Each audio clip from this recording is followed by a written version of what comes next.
wouldn't be a party with my foodie gals if I didn't do something sweet. So I'm making the epitome of sweet and fresh, a mixed berry crumble. In this bowl, I'm gonna make my crumble. I'm gonna use 2/3 cup of all-purpose flour, 1/3 cup of light brown sugar, and I'm also gonna use 1/3 cup of granulated sugar. Light brown sugar has more of that molasses flavor, so you kind of get the best of both worlds. You get some molasses and you get tons of sweet. 2/3 cup of old-fashioned rolled oats. Mix it up.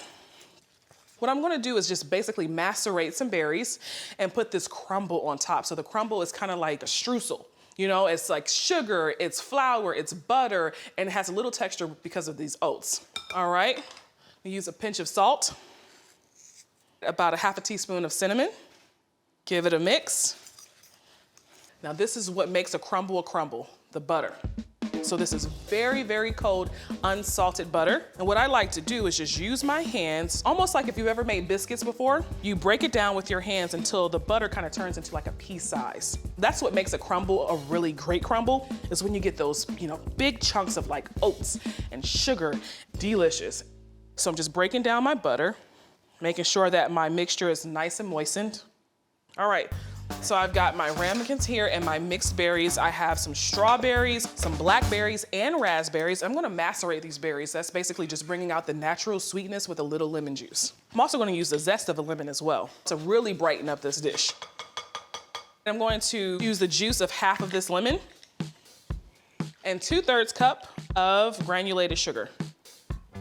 As it bakes, all of this juice is gonna come out of the berries. That's gonna make that sauce. That's what I love about a crumble. I do love the berries, don't get me wrong, but that juice in that crumble, heaven. As the lemon juice kind of gets into those berries, as you see, that juice is starting to come out. That's what macerating is all about. So I'm adding 3 tablespoons of cornstarch to make that sauce. Mix it up with that cornstarch, the lemon juice, sugar, and berries.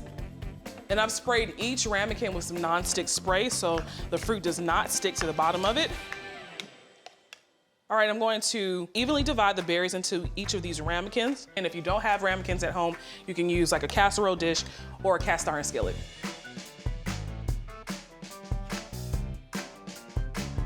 I'm not filling this all the way to the top. What I like to do is come just to that first line, but if you wanna see like that oozing out and that bubbly stuff on top, then you can fill it all the way up to the top. But I like to leave enough room for the crumble. All right, last but not least, that crumble. My favorite part of a mixed berry crumble or crumble of any sort is the crumble. Once that crumble hits that juice, woo-wee.